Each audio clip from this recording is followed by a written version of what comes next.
Good evening, welcome to the September 8, 2020 Board of Education meeting. I need a motion to start the meeting, please. I need a second. Second. All in favor? Motion passes. Let's start with the pledge. I pledge allegiance to the flag of the United States of America and to the republic for which it stands, one nation, under God, indivisible, with liberty and justice for all. Again, as we were all aware of our emergency exits in the room to behind us, I will need a motion for the approval of order of agenda, please. Motion. I need a second. Second. All in favor? Aye. Yes, it's coming. Thank you. We can do a consent agenda for 2A to 2B. We have resolved that the Board of Education accepts minutes of the business meeting held August 18, 2020, and the special meeting held September 2nd, 2020. All right, I need a motion. Motion. I need a second. Second. All in favor? Aye. Passes. That brings us to Mr. Clemens.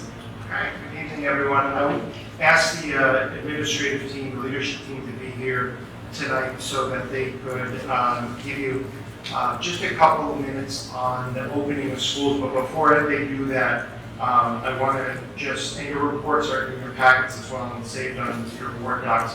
But while this team is here, I just want to acknowledge them. They're all masked up, so I can't see their emotions on their faces, but I can tell you it's probably somewhere between tired, relieved that day one is behind us and only 179 more steps are in front of us. But the people in this room here have worked tirelessly throughout the summer, not only making plans, but remaking plans, and then remaking the remade plans, and then rinse and repeat.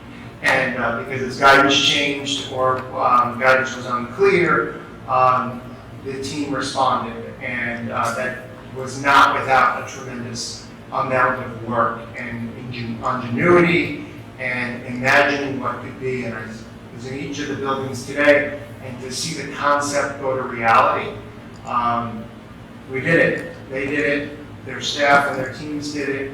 And there's obvious tweaking that's going to go on. And when we presented the reopening plan on the 31st of July, we said it was going to be the September 8th plan.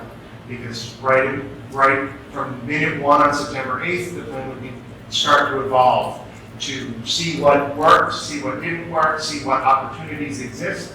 And so I just want to thank them and share that perspective with you that this team, I'm extremely proud of this team.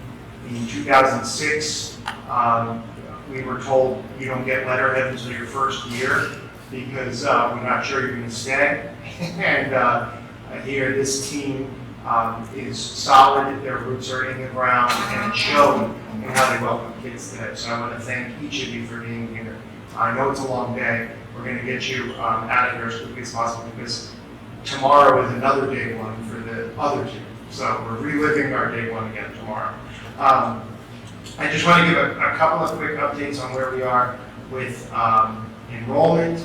Enrollment stands today K through 12 at 2,044 students.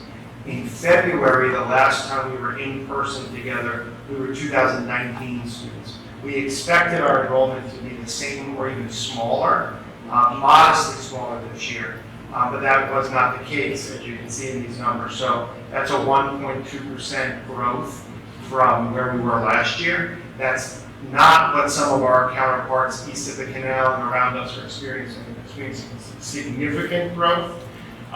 25 kids. You can feel each of the programs can feel it as they're trying to shoehorn our newest student into a classroom that's at full capacity.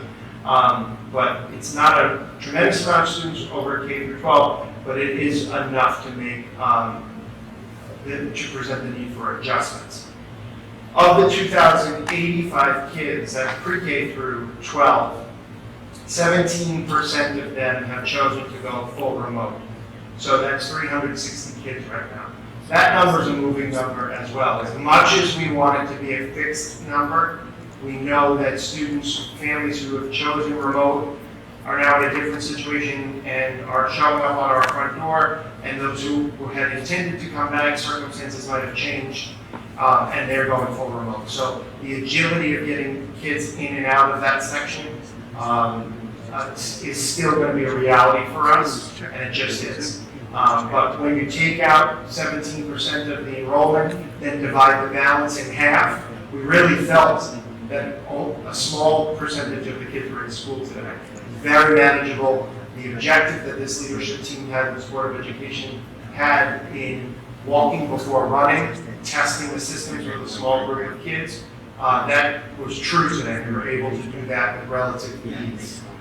So there we are with our enrollment updates. The numbers are going to keep shifting. They typically do in September, even more so this year. So I want to get our leadership team on their way home tonight to see their own kids who had first days today and back to school tomorrow. So we'll start maybe with Mr. Meyer just to say hello and welcome us for the elementary school's first day.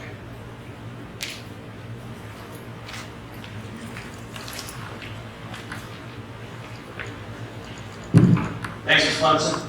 As Mr. Clemson said, it was the first day of school. It was a very successful first day of school. However, I have to admit, although it was challenging, we were moving a lot of different parts, a lot of things. Mr. T and I both said it was the most fun we've had in 6 months. So the move, it was great to have the kids in the building. It wasn't like we were a mausoleum. We were alive, we were breathing, and we were doing the work we love to do. So it was really a lot of fun today.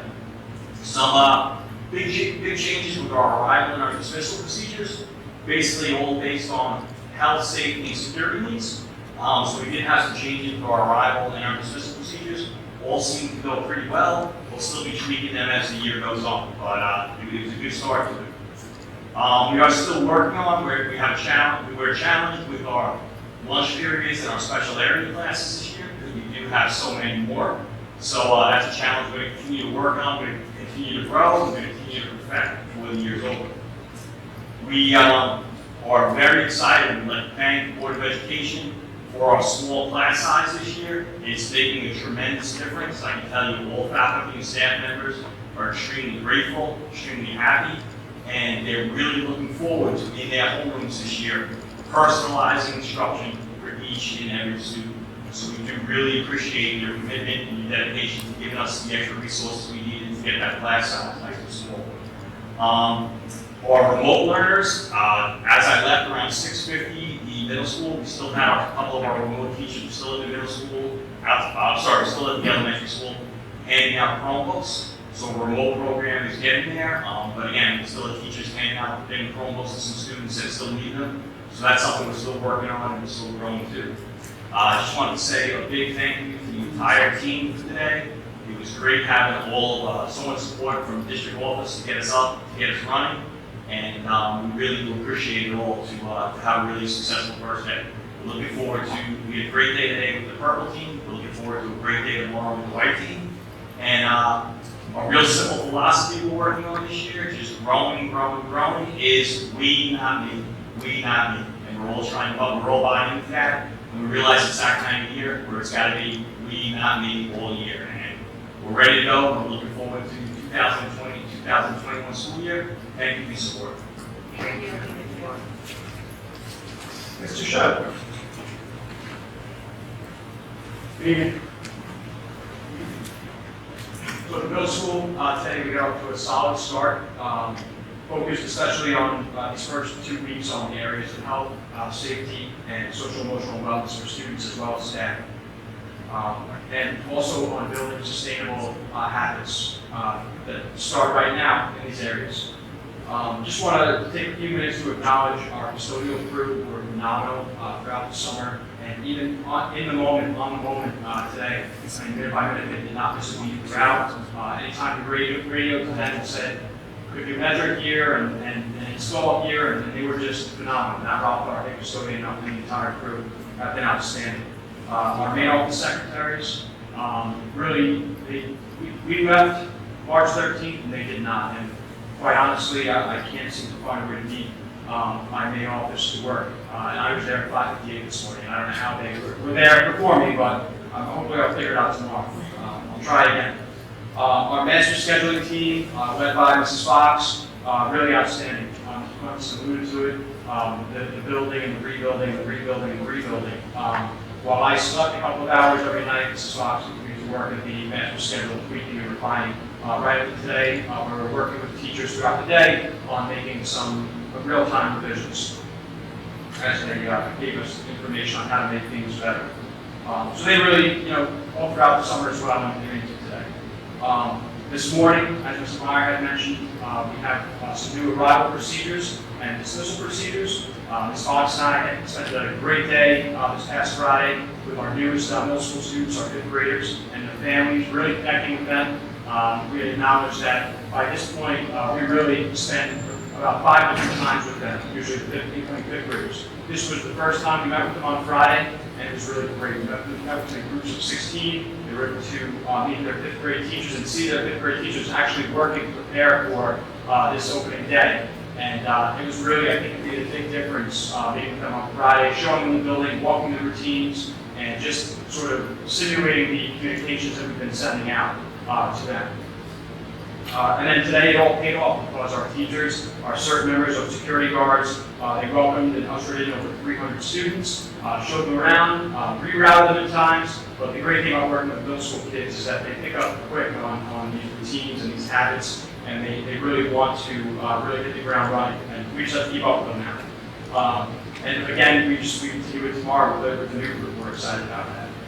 Students ate lunch in classrooms, they went out in recess, supervised by teachers, social distance, of course, and they got to see their friends as well. And I think it was as typical a day as we could imagine for these circumstances. Teachers also, they live the routines, and I emphasize that often. In these first 2 weeks of school, that's a good schedule. It's good the first day, the first day, and let's constantly evaluate and reevaluate and get into this flow of communication where we're improving things.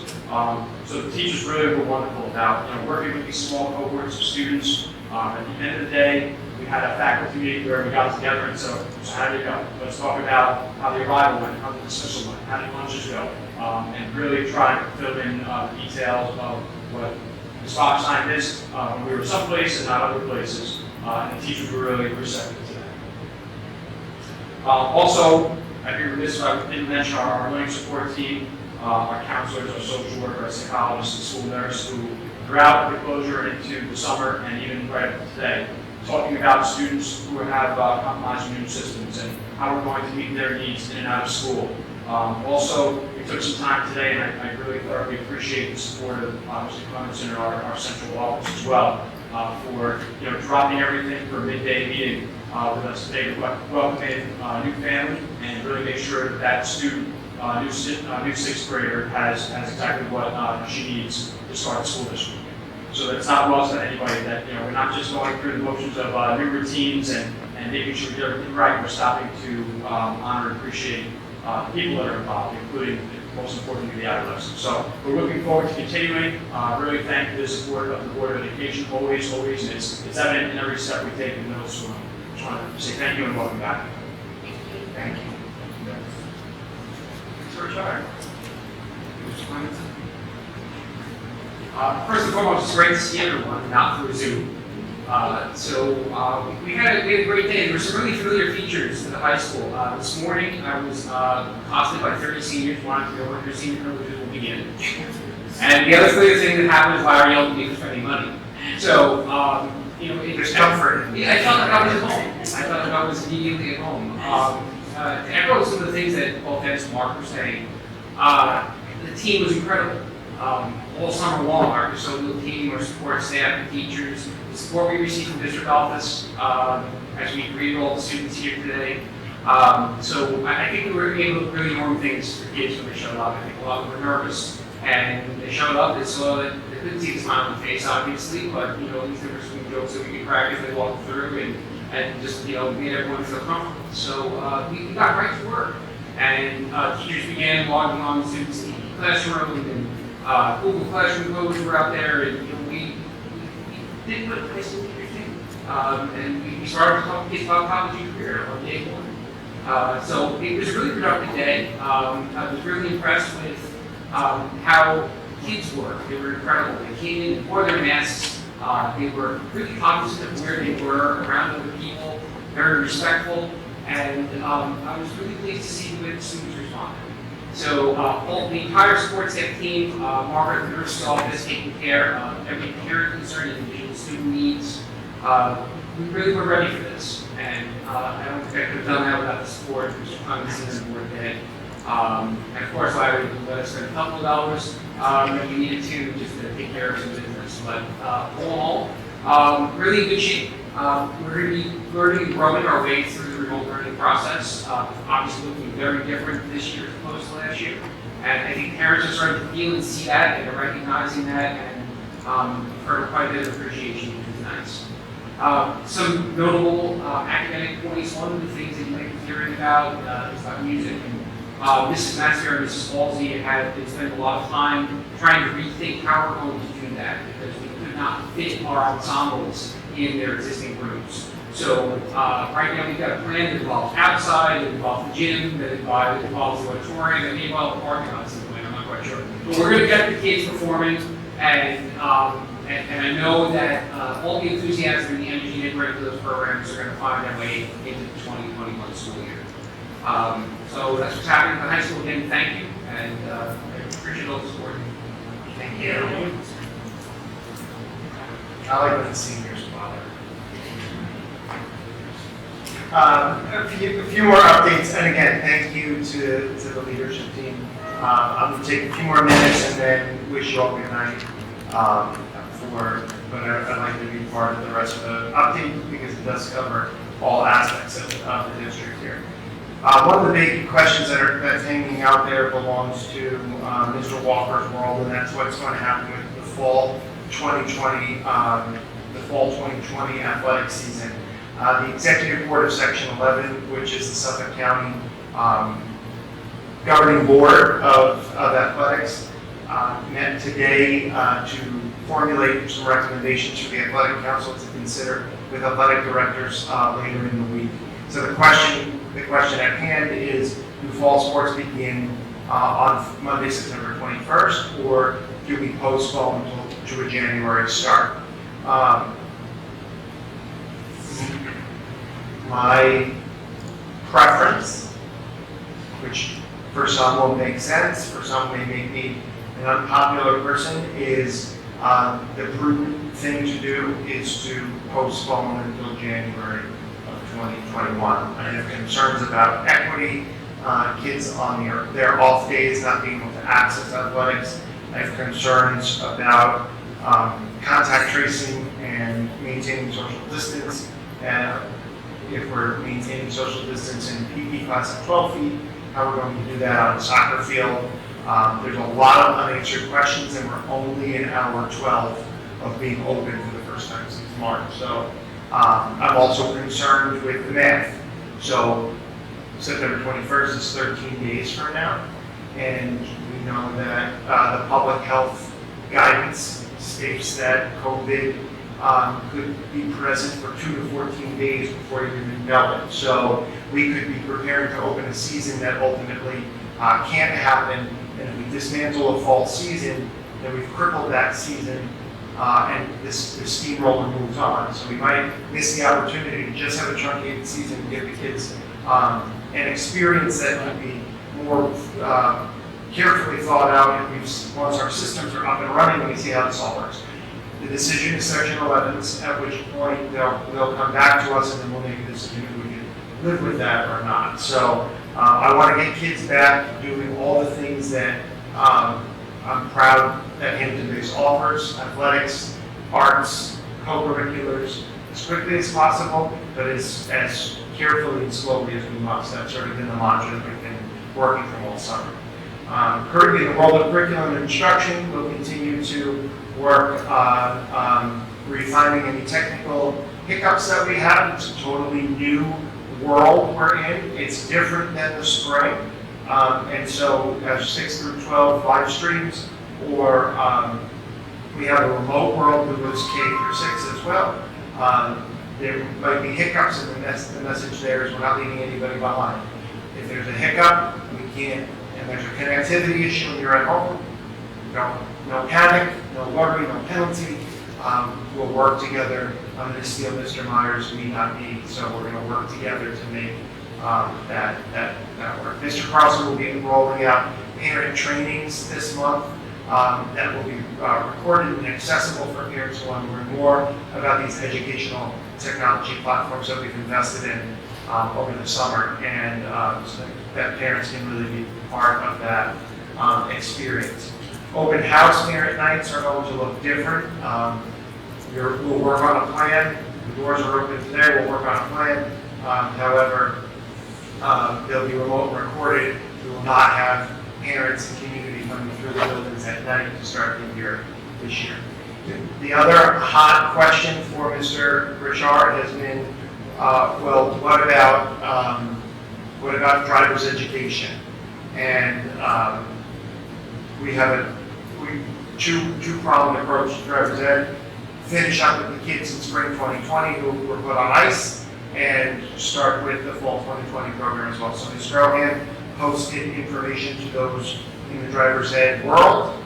This weekend, we'll do some asynchronous classroom instruction. There's a mechanism that the state's approved for parents to do some supervised driving instruction where they'll have to certify they went through a number of experiences with their kids, and we'll keep the driver's ed car moving, pun intended. So, and then food service, Larry is going to talk about in his report as well. This morning, you heard from the building leaders. We were doing temperature screenings, one-way directional hallways, which took kids on a stroll through the building to get from one room to the other. In front of the buildings, you can see our assessment spaces for kids who may have a higher temperature reading, and and you can walk through the halls today in all three buildings hearing hand hygiene, social distance instruction, self-monitoring of symptoms, teaching kids how to do that. So that's part of the instructional program from day one to make sure kids are ready for that. Every student received a mask. Every student and staff member received a mask that says HB Strong. I don't see anybody supporting them right now, but they are keeping around the buildings. That is one cloth reusable mask for everybody, and mask guidance did come out last week that was updated. Bandanas and neck gaiters are prohibited items to be used as face covering. We have just a couple of kids who might not have gotten that message. Very willingly said to us, can we supply them with a blue disposable mask? Life is good, tomorrow will be better. Calendar review. We're in pre-K through 12 hybrid purple and white structure, Tuesday through Thursday of this week and Tuesday through Thursday of next week. And we will then go to phase 2 on September 21st, which will be week 3, where kindergarten through 6th will be in person daily. Pre-kindergarten and 7 through 12 will be in a hybrid purple and white model. I put an asterisk next to that because we want to hear that. It's probably circled on everybody's bridge calendar that my kids are going to be going back every single day. That's our intention today. Again, we are 12 hours into the plan. The beauty of this plan is if we have to stay in the hybrid section, we acknowledge that it's going to be inconvenient. If we have to stay in it, the model is built for us to stay in it. So we intend to go full on September 21st, but if we can't, we won't. We'll communicate that in as clear and transparent and quick manner as possible. However, we need to be ready to live in that world, and we've asked parents to be ready for plans A, B, C, D, E, F, G in terms of their own child care needs at home. And I'll say just 2 quick additional items. The public hearings tonight on the school safety plan and the district code of conduct. No major substantive changes to that. However, our buildings will be conducting the annual lockdown and fire drills in a COVID world where we're basically instructing about lockdowns. We're not working together in a confined space, and fire drills will be on a phased simulation of how to leave your space and go to the nearest fire exit. So we'll do that carefully. And then let me end on a high note. Recently certified graduation data. Friday we certified the class of 2015's cohort. They're always a year behind because you have to clean and describe that data. I just want to congratulate the district. It's not the 12th grade celebration, it's the pre-K through 12 product that walks through the commencement tent. 93.6% of students in the 2015 cohort graduated on time. That puts us in the very top of Suffolk County. This is the remarkable statistic. In the Hispanic Latino demographic, 92.7. So 1 percentage point achievement gap. Nationally, that achievement gap is double digits. Special education, 95% four-year outcome, on-time graduation outcome. English language learners, 67%. That's roughly a 30 to 40% four-year outcome on-time for English language learners. And economically disadvantaged students, 91%. So that happens because of what starts when the kids get to 72 Pompog Avenue. It ends here. It's a remarkable achievement. And I want to end on that note because, again, the leadership team is here and they are every bit as responsible for that data as me clicking the button on Friday and certifying the state education department. That's my report. I'm happy to take any questions or move on to the agenda.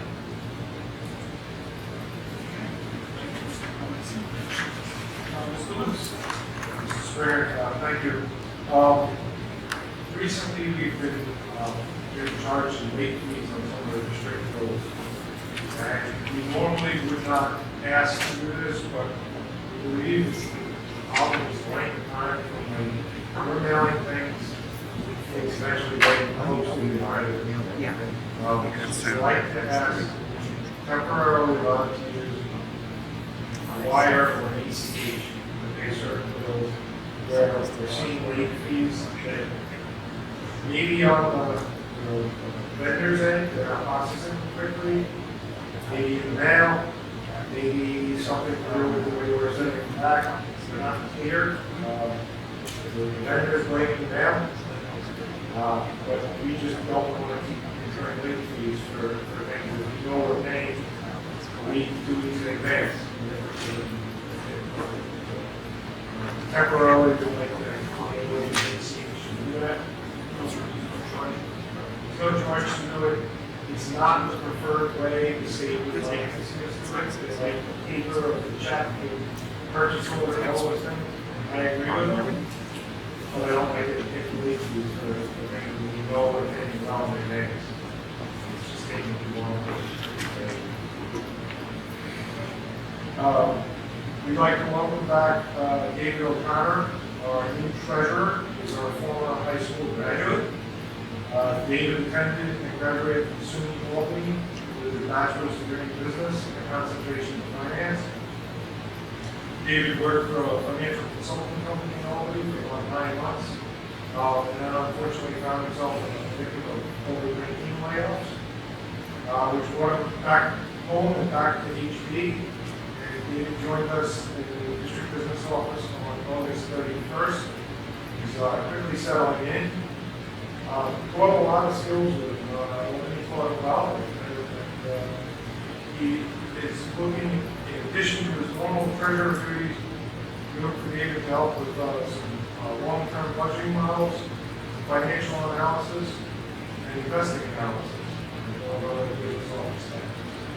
We welcome him to business office. The state today gave us approval to serve breakfast and lunch meals to all students for free per the USDA announcement of last week. We need to get the weight, we need to be assured by the state that there will be reimbursement of the cost of those meals. We do not charge for them. Today that insurance is finally communicated. For all students attending the district's 3 schools, meals will be available either in the classroom or in the cafeteria. For students at home on remote or distance learning, meals are available for pickup at the high school auditorium from 9:30 to 10:30 each morning and from 4 to 5:30 p.m. each afternoon. The school is in session. We will not serve or have pickup for meals for weekdays, for weekends or holidays. We will keep our pickup location open from 9:30 to 11:30, and 4 to 5:30 next Monday. The students will be able to get meals on superintendent's compensation when the schools closed. And free meals for all students will last until the federal funds run out for this program, or until December 31st, whichever comes first. We will be getting out the paperwork for free use lunch application. We will still need that information, so when this program runs out, we can switch that over to the regular national school lunch program. And lastly, Mr. Richard was teasing me about not letting people spend much. Our last business meeting, I mentioned the cost of COVID-19 and what I was seeing happen and what I feared was going to happen. So far, we've spent $116,800 of our original $100,000 COVID-19 budget. So it didn't last long. That was an estimate, something we put together in April. We were looking at equipment, cleaning supplies, and things like that. And certainly needed to do all that, but also needed to think about PPE and additional staff and so on. So went through that pretty quickly. We are seeing other costs increase. We had to add some folks, convert some folks from TAs and aides to teachers. That cost us another $200,000 roughly. And we just had to change the way we do things. Something as simple as the SAT. We normally did it twice a year. This year we did it 3 times a year. So the additional cost for that is another $35,000. All of this adds up, and I bring it up because in our next board meeting, we'll be setting our reserves for this year. And we'll also be determining how and what we need to spend from those reserves. I would estimate COVID will cost us $500,000 for the end of the year. So we're going to have to do some real planning on how we use our reserves carefully in order to manage that. Thankfully, we have those reserves, and thankfully we have a good balance, fund balance coming on last year. We didn't spend everything because we didn't need to at the end of the year. It's changed. What we're going to need, what we say we're going to need reserves to help offset the cost of COVID. I would just point out as well that the governor in his remarks today at 11:30, among many other things that he said about school districts, had to do with the federal stimulus and the federal government's inaction and continued inaction to provide aid to municipalities, state and local municipalities. It seems to be stuck in the United States Senate with no anticipated action on that. What that means is that the $286,000 pandemic adjustment that we received in our state aid goes to maintain our state aid. So our 18-19 state aid, whatever that number was, off the top of my head I don't have it, whatever it was, dropped by $286,000. The federal government's first CARES package stimulus brought it back up to what it was. One, remember we were anticipating an increase, so it kept it plateau. Next year when that federal stimulus goes away, we're $286,000 back in the hole again, hoping for an increase on that. So we are not 5 months away from this being passed. We're not 10 months away from this being passed. We are 3 years away from this being in the rearview mirror, because the residual effect of this is going to be longer term in how we manage the program. So we've weathered it remarkably since 2008, when we received the first federal stimulus and the ARA funds in building the reserves. We built the reserves for this moment and the next 36 months that are to come. So it's going to be difficult. On top of that, states were holding 20% of the aid for the colleges. On top of what Mr. Cummings is mentioning, the state's also withholding 20% of all payments of aid to school districts and municipalities. So for example, we're expecting roughly $6.2 million in aid. About $1 million of that will come, or it may not, because at least being withheld, it may not ever come. And I don't say that to say chicken little the sky is falling, everybody panic. But I do say to just be sober about it, that we have to be very, very mindful of every dollar that gets spent in the district. I do want to make a note also that we have audio and live stream now. Those who are joining us, welcome and welcome back to the school year. The Zoom recording from the beginning with audio will be posted on our website after the meeting for the first part. The substantive report from the buildings, which is what I think a lot of people want to hear as well. So that'll be put up, and apologies for that delay. Thank you, sir. All right. That will be consent agenda from 4A to 4C. I will need a motion, please. Motion. Need a second? Second. Motion passed. All in favor? Aye. Motion passes. We will do a motion. Yeah. Consent agenda from 5A to 6B. I need a motion. Motion. Need a second? Second. All in favor? Motion passes. Student services, no questions, I need a motion. Need a second? Second. All in favor? Motion passes. Personnel will be consent agenda from 8A to 8G. I need a motion, please. Motion. Need a second? Second. All in favor? Aye. Motion passes.